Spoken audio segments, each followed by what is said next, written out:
Hi everyone, and welcome back to the Fortis Impact Talk. On this week's show, we're going to take a closer look at the retail end of buying a firearm. So I got into contact with Luqman Manjra, a gun shop owner from KZN, to give us a little bit of insight with his years of experience behind the counter of what's trending, what to look for when buying a firearm.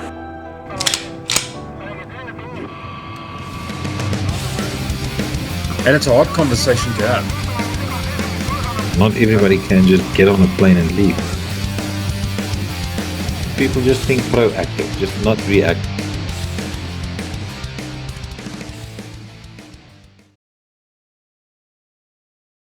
How are you doing? Good, thanks, man. Thank you for the invite. I'm doing well, as well as you can do under level 4 lockdown, but dealing with it. Luqman, tell us a little bit about yourself. How did all this start for you? So currently, right now, I have my own firearm dealership down in Durban, and I want to say it's been a long life passion of mine. But I only really kind of got involved when I was of legal age. Obviously for legal reasons. Prior to that, I would say my involvement with firearms specifically was not much as opposed to other forms of combat, if I can say that. Martial arts, a lot of knife training, impact weapon. I've always been a student of martial arts, so it kind of just grew from there from a young age. The passion grew with karate, kickboxing, and mixed martial arts, and from there it just kind of grew. I've always had this passion for combat, self-defense, that type of thing. And I think the gradual progression from a sport-based or artistic-based, passion, it went on to something that was much more practical. Especially living in a country like South Africa, it's a necessity, in my opinion, to be owning a firearm and to know how to use it. And just as a passion, it became a sideline thing, owning firearms and going to the range or attending training courses, and it just grew from there. And one thing led to the next, and here we are today. Fantastic, man. So I remember before we spoke, you said that you worked in a firearm shop at some point. Yes, I did. So how we got to that point was I was kind of in between jobs a couple of years ago. And at this point, I was already, I would say I was really into firearms. I had a full-time job somewhere else. And that was a very demanding job. It was 7 days a week. I was managing a service station. Yep. And during my free time, I found myself on the shooting range, either attending courses, attending sport shooting events, or taking people to the range. It became a thing when, as the more involved I got into this industry, the more people around me started, looking closer into it and asking questions and be like, listen, how do you go about getting a license, or how do you go about going to the shooting range and shooting? And it just kind of grew from there. Where I was like, listen, well, I'm happy to take you guys to the range and you get a feel for it. And it's just, I'm the type of person where if I enjoy something, I want other people around me to also enjoy what I'm doing. And it started off with family and friends asking me to take them to the range. And I would just start off by like, listen, okay, guys, these are the basic safeties, these are the basic fundamentals. And that's kind of where it began for me. Although the thought did cross my mind, I don't know why I never really thought about making it a priority. I always thought like, it's a passion and it's a sideline thing. It's a weekend type of thing. Let's keep it that way. But he offered me my first opportunity to actually work in the industry, and his actual words were like, listen, you're passionate about your stuff, you know a little bit, and we can teach you some more. Let's do it. And that was my first entry into the industry. So about 3 years ago, just over 3 years ago, 3.5 years ago, got my first job in a gun shop, and it was a lot of highs and lows. Unfortunately, during my time there, Mike passed on due to an unfortunate accident.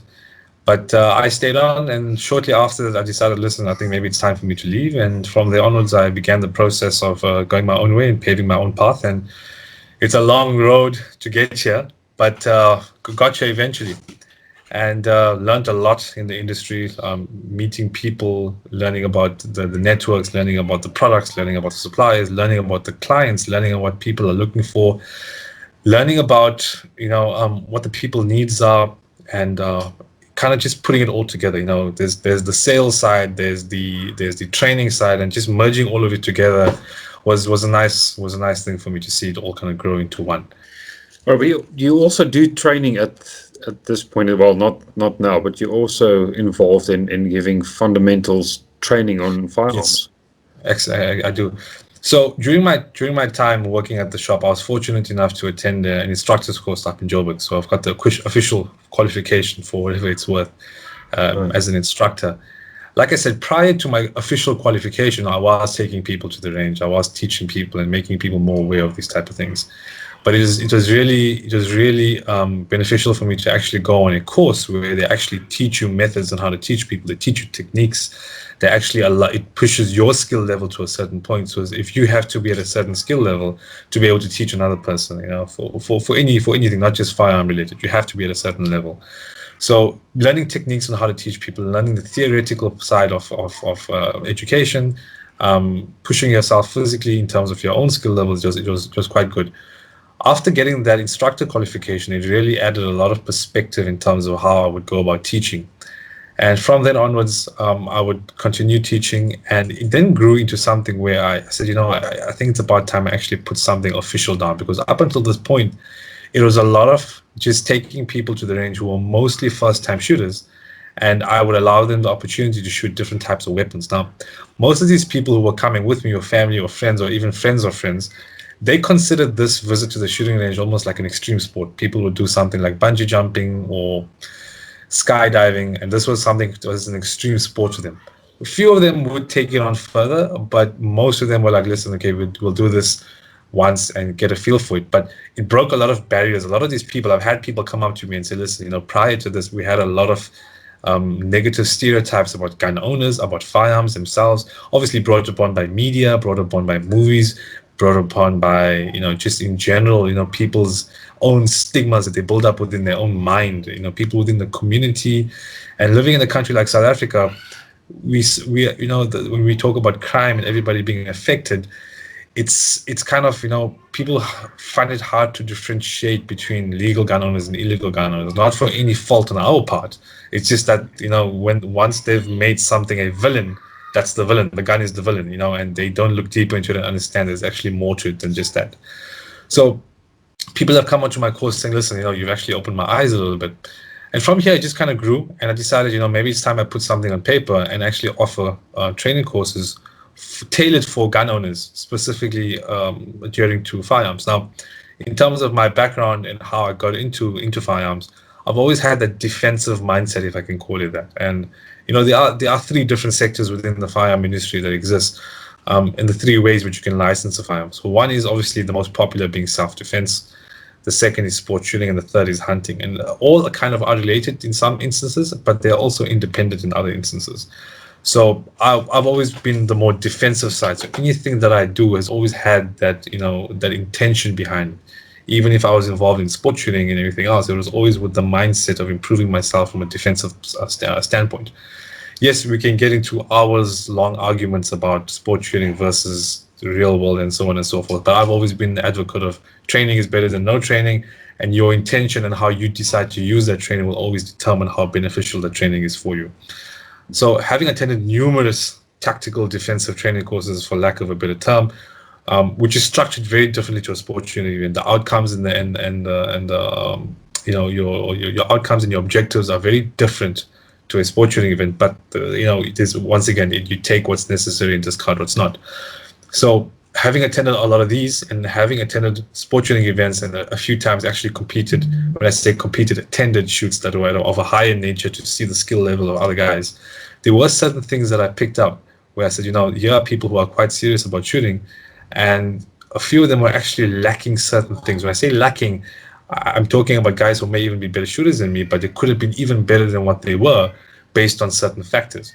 For example, from a defensive standpoint, you see a lot of guys passionate about firearms, guys who own multiple firearms, guys who are passionate about defensive training, guys who take their self-protection, their self-preservation seriously. But certain basic things are lacking. For example, at 7 meters, you should be able to hit a target in the center mass without much interference, without much thinking. It's a simple drill. 7 meters, draw fire. You should have a decent grouping. And people have got like all the gear, but lacking accuracy. For some reason, it's just not possible to put shots in the A block at 7 meters. It's not because now, okay, this is a bad shooter. It's just that over the years, what has happened, people have developed bad habits, number one. Number two, haven't been taught the correct thing in the first place.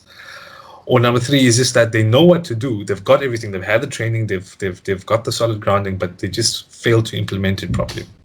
Now, what I'm referring to is fundamentals. The ultimate objective with any type of shooting, whether it be hunting, sport shooting, or self-defense, is always accuracy. That's your final objective. There's nothing else that is more important. Speed is important. Power is important. Capacity, caliber, all the things are important. But ultimately, you want to be able to hit on target what you're shooting at. Yeah. Your 7 fundamentals, which are the basics of shooting, are all geared towards making sure that you are hitting your target accurately. After seeing this and realizing there's a bit of a need, I decided to offer a training course called Back to Basics. Not very original, but it fits the profile. Yeah, it's got a nice ring. So basically taking people of any level of shooting, but they must be a gun owner, because if they're not a gun owner, it's almost just like it doesn't really make sense to bring a person who's not carrying a firearm, who doesn't own a firearm. It's not gonna hit home the same way. A gun owner of any level, whether a guy's owned a gun for 25 years or the guy who's just picked up his gun the day before, this training course was designed for that person. Whereas I'm saying, listen, this is who I am, this is what I offer. I'm not claiming to be any high-level instructor of any sort. I consider myself a student. Neither am I a provincial or South African level Springbok shooter of any sort. I am just a participant, but this is what I can offer you. And I give you the opportunity in a controlled environment where we rehash those fundamentals and reinsert them and make sure that those are solid. Because once you have a solid foundation, everything else becomes easy after that. You just build on from there. So having my full attention, or not just mine, any instructor's full attention for a full 30 minutes or a full 1 hour while shooting, that's invaluable. You can't put a price to that. Just having somebody there to iron out all your kinks. So the good thing about the type of training that I do is that I don't consider it very high level, but I think its importance is right up there in terms of everything else that exists. The good thing about it is that once you've done the training with me, you don't necessarily have to keep coming back to renew that training. There are drills or skills or type of things that you can do that you're like, okay, listen, this is what I'm going to do, and now I can practice this every weekend or every second weekend, and it doesn't require tons of ammunition. Box of 50 rounds of ammunition, go to the shooting range, and there's specific drills that you need to work on. In a controlled environment, can be constructive for you. So you've been in a consumerism environment for quite a while now. What kind of patterns have you picked up with regards to buying firearms, civilians buying firearms? So I'm gonna throw a figure at you, and this was told to me years ago when I just gotten into the industry, which is almost 10 years ago. And someone threw this figure at me, and like I say, it's not an official statistic of any sort, but it's something that gives you a grasp of how big the firearm industry is in South Africa. Somebody told me the firearm industry almost 10 years ago in South Africa was worth 6 billion rand in South Africa. That's a significant number. You can see where that figure comes from. You need to understand, firstly, we are South Africa. We've got a couple of things going for us. One is that we have a very high crime rate. That's the first starting point when it comes to South Africa. We've got, I think, is it the second highest murder rate in the world or something to that effect, or top 5, somewhere there. And obviously that's murder. What about hijackings, kidnappings, housebreakings, muggings, petty theft? And there's a lot of crimes on a daily basis that aren't actually even reported by most people. And you see it when you communicate with people. They're like, listen, no, it's not even worth reporting the crime. If something gets stolen, replace it and go on. What are the police going to do anyway? It's not a good sentiment to have, but it's an indication that we're actually looking at statistics which aren't actually that true. So it could be actually higher than that. Yeah. So starting point is always crime. Crime is bad in South Africa. Therefore, people have come to the realization that, listen, when it comes to my personal defense and personal security, there's only so much that we can do before we have to actually own a firearm. So that is the one contribution to that big billion rand industry. The second thing is sport shooting. Has always been big in South Africa, in my opinion. We've got some legendary sport shooters over the years. We make some really good sport shooting products that we export to other countries. Even ammunition as well. We've made some good powders, some good ammunition over the years. And it's always been big, but it's always growing. People are always getting involved. You go for club shoots and you see the numbers, always cyclical, but they're always. Compared to 10 years ago, there's definitely more guys shooting. The third thing is hunting. We are Africa. It's safari and it's hunting and it's outdoors. It's all of that. So that contributes to that sector as well. We've got a massive safari industry. We get people, international tourists who pay millions of rands to come down to South Africa to hunt big game, to go on these trips and to go on hunting trips and so on and so forth. And even people who live here, there's people who literally, live off the land, eat what they kill type of thing. And it's so all of this kind of, comes together to create the firearm industry. Being behind the counter on a daily basis, dealing with customers on a daily basis, you can tell that the industry is booming in that specific sector. I think CFR released a statistics a couple of years ago. I think they received something like 12,000 applications on a monthly basis for firearms. So that is a significant number, and a majority of those applications are for self-defense. Obviously that also includes security companies and collectors and so on. But I mean, the number of self-defense gun owners in South Africa is significant. I think it's definitely more than a couple of million, or around a couple of million. What this tells us is that people are slowly realizing there is really only so much that you can do in terms of ensuring your family safety, your personal safety. And, at some point you have to take precautions. And this is ultimately what it is about. I think I'm not an expert on this, but I understand the concept. You look at security within different layers. So your layers of security. So you look at your outer security in terms of where you physically reside. You've got electronic gates, you've got cameras, barbed wire fencing, electric fencing, palisades, whatever the case may be. As you work your way in, you've got gates, doors, alarm systems, beams, and so on. And then you kind of get further in, trailer doors, and it kind of just goes from there. You can name it. Technology is improving at a rapid pace. And most people who sit in South Africa, in terms of the middle class people, we can afford some type of security, or we prioritize those expenses or those security features because we understand that it's necessary to be able to live. What happens when a criminal or a syndicate of people have already timed you, who've done their research, or who have taken a chance, whatever the case may be, the dice have been rolling and this is how it's fallen. They've bypassed all that security. They've gotten through your electric fencing, they've gotten through your gates, they've gotten through your doors. Now they are currently in your face.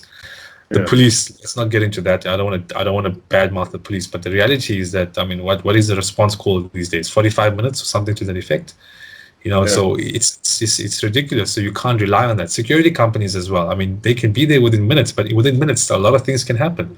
And that too, I mean, we talk about security companies, there's only so much that they can do as well. There's only so much that they are authorized to do before the police have to get there. So people have realized, listen, okay, I've got all these security features in place. Now the guy's in my face, and now it's my responsibility to protect my family. I've got daughters, and I know that if something has to happen, it is my responsibility to protect them. They're going to look to me for security, comfort, and to keep them safe. So it's my responsibility, and people realize this, and they realize, listen, at the end of the day, when there is someone in front of you, when there is a threat in your face, there's only so many katas that you can do in karate, and there's so many times you can call the police, or there's so quickly you can have the speed dial for the security company. At some point, you have to be your own bodyguard. You have to be able to be prepared, equipped, and have the necessary skills and tools to be able to defend your life. On top of that, it was not just people who realized it, people who have actually been affected. We've had customers coming into the shop a week after being hijacked or kidnapped or broken into. I'm like, listen, I need a firearm. I have to actually start this process at some point. And it's not a nice thing, where you have to have the lesson first and then have the experience first and then take the lesson, as opposed to having the lesson and then taking the experience. It's not nice, but that's just life. Sometimes that's how it falls for you. Next thing I want to ask you now. Let's. I want to put myself in a consumer's point of view and approach you as a firearms dealer. Let's for the sake of the exercise say something recently happened. People broke into our house. We got away with our lives, but a little shaken up. Obviously, going through the therapy, sorting that out. But now it's time to get a firearm. Where do we start? So can I just mention a disclaimer before I say anything else? Obviously, whatever I say is my own personal opinion, based on some of it based on scientific facts, some of it based on opinion. This is not meant to put down any specific brand, any specific supplier or representation of anything else. It's just how I would advise a person And that being said, I'm a gun guy. So at the end of the day, as much as I prefer certain things, I love guns in general, and I feel that they are necessary. So I don't have a personal gripe with any specific brand or anything else, right? So firstly, within South Africa, we have a fair amount of fair variety of brands. When it comes to handguns, which is obviously for defensive purposes, something that you would carry on you on a daily basis, something that you would keep near you in your home, something that's easy to conceal, something that is easy to train with, and something that is easy to just, to maintain and to keep going forward. Remember that when you purchase a firearm, just the license application can take 3 to 4 months minimum. So you don't want to be spending money on a gun that's going to take you 3 to 4 months to get, only for it to kind of break 6 months down the line, and now you have to start the process again, and now you're out of a gun. When I get a new customer, I always break it down into 3 categories in terms of when you're looking for a firearm. The first category you look at, or the first criteria you look at, is affordability. The reality is everybody has different levels of income, everybody has different priorities in their lives, people have to pay for different things, you've got kids. So you got to look at affordability. Not everybody has the same amount of money to put down on a purchase for a firearm. Secondly, you got to look at availability, right? What is available? And because there's no point talking, hypothetically about something that is, you want this, but it's not available at all. You have to see what's available in South Africa and where we are. Third, there's 2 that kind of go hand in hand, is reliability and sustainability. Reliability, it's a funny one, because this is where a lot of the arguments come into play. People base their opinions on personal experiences, but they are sometimes not founded well enough. So reliability, obviously, you want something where, specifically for self-defense, you want something that is reliable. It must be able to perform under any circumstance, under any in any situation, under any condition. And what I mean by that is sometimes, when you're preparing for reality, everyone likes to prepare for an ideal situation. There you are 10 meters away and you draw and fire. Sometimes it's not the case. Sometimes it's the case of you actually have to wrestle a guy to the ground and then draw your gun, and then you have to fight with the guy. So if that's the case, if your gun ends up on the floor and ends up being kicked around for 2 minutes while you're wrestling the guy to get to the gun, and you pick it up, now it's full of dirt, will the gun actually function? Other instances is that you drop the gun.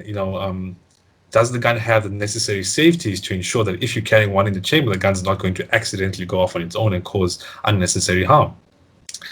Let's talk about sustainability for a second. If you drop a gun during any type of altercation, whether it just be at the shooting range and loading the gun and now you drop it, or you decide to maintain the gun and clean it up and now you've taken it apart and you either break a part, lose a part, or something is worn out, you need to be able to keep that gun going and repair it. So sustainability refers to how long can you keep that gun going by maintaining it, by changing parts, cleaning it, because like I mentioned before, this is not a short-term investment. You are spending thousands of rands and it's taking you months to get this license just so that you can use the gun for a few months and then it's done after that. It becomes a paperweight. You want to look at something that has good aftermarket support, enough spares available for it to be able to make sure you can keep it running. Putting actual brands to the name, and this is going to be a hugely debated topic, but number one in globally, not just in South Africa, your first choice should always be Glock, in my opinion. There are different size Glocks for different size hands and different size people. And my recommendation would always be going with 9mm. 9mm, the reason why I would stick with 9mm as opposed to any other caliber, firstly, 9mm, or the dimension 9x19mm, is a NATO round. So our police in our military use that. So it's available. It's always going to be available. Within the Glock range, you've got maybe about 6 or 7 different types of 9mm, and each one would depend on you, which one would be your ideal one. But the most popular gun out of all the Glocks is the Glock 19. There's a reason for that. Although the Glock 17 is probably a better gun to shoot because being bigger and kind of, people like the feel in their hand better. The reality is that it's not just about how good the gun feels in your hand. There's no point having an excellent gun that feels great in your hand and great on your bedside table, but you struggle to conceal the weapon on a daily basis. Remember that part of the regulations and the law from the Firearms Control Act of 2000 says that when you are carrying a firearm, amongst the many conditions that you have to adhere to, one is that the firearm has to be completely covered. Covered may be the wrong word, but I understand what they mean by that. It should be more concealed, in my opinion. Concealed is not just covering the firearm, but nobody should know that you have the firearm. Where affordability is important when it comes to caliber is that if something is affordable, if the ammunition is affordable, you can afford to train more with that ammunition. You can afford to train more with that gun. Whereas opposed if you bought a gun that has a bigger bullet, for whatever purposes, you would not be able to afford to spend as much ammunition on that and as much in training. On the topic of 9mm versus a bigger caliber, and this is a weekly, if not a daily discussion that happens in any gun shop. And once again, views may differ, and I'm basing my views on scientific evidence. When a person sees a big 45 ACP bullet, they're like, oh my God, look at that, that's going to do damage. Yes, it's a big bullet, it makes a big hole, but you need to look at the holistic thing when you're looking at caliber. As much as, yes, it is a bigger bullet that makes a bigger hole, if you look at physics, force equals mass times acceleration. As much as you are getting the mass, because it's a bigger bullet, you are losing acceleration. So are you actually getting more force on that bullet every time you pull the trigger? That's something to take into consideration. On a bigger caliber like a 45, in a specific type of handgun, which is, if you assume this is the size of handgun I would want to carry, or assume a rough size of a handgun, if you had to fit a bigger bullet into that same gun that would take a 9mm, you are going to take less rounds of 45. So less rounds of a bigger caliber, more rounds of a smaller caliber like a 9mm. For me, I would rather take more. That means that my percentage of shots that need to be on target, that I can afford to not hit on target, if I can use that, lack of a better term, basically I've got more ammunition to shoot at. If I miss, I can keep shooting. Recoil, it's a real thing. Now look, when people tell me I'm inaccurate because of the recoil, people don't really understand how the firing sequence works. If you understand how the firing sequence works on a firearm, the bullet leaves the barrel, then the gun recoils. So how does recoil affect your trajectory? It doesn't. What is actually happening is that your anticipation of that recoil is causing you to be inaccurate. If that makes sense. Understand? Yes. So people are flinching, they're anticipating the shot going off, and they're flinching with the shot, and that's what's causing it. And yes, there is more recoil, don't get me wrong, but the recoil does not affect your accuracy. What it does affect is the speed of how you can shoot. It takes longer on a bigger caliber. It's more force coming up. It requires more force for you to bring it back down. It takes longer to bring the gun back down to rest to pull up the next shot. So it affects the speed of your shooting, and to some people who are less trained than others, it does affect accuracy because your anticipation of that recoil is causing you to be inaccurate. So between the availability of ammunition, the cost of ammunition, the recoil, I would rather just go for 9mm. That's the golden standard within the industry.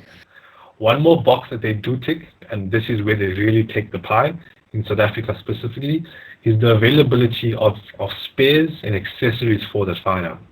After Glock, I think there is a lot of competition amongst the different brands, but I think definitely the second most popular brand, which then ticks all the boxes in terms of affordability, reliability, availability, sustainability, and in terms of caliber, size, and design, is definitely the CZ. The CZ, there's a wide variety of them. Also, I mean, you take the CZ75, which is probably one of the most iconic designs in terms of firearm within South Africa. Once again, ticking the boxes of availability. They're available. They usually are affordable. You're not going to pay an arm and a leg for them.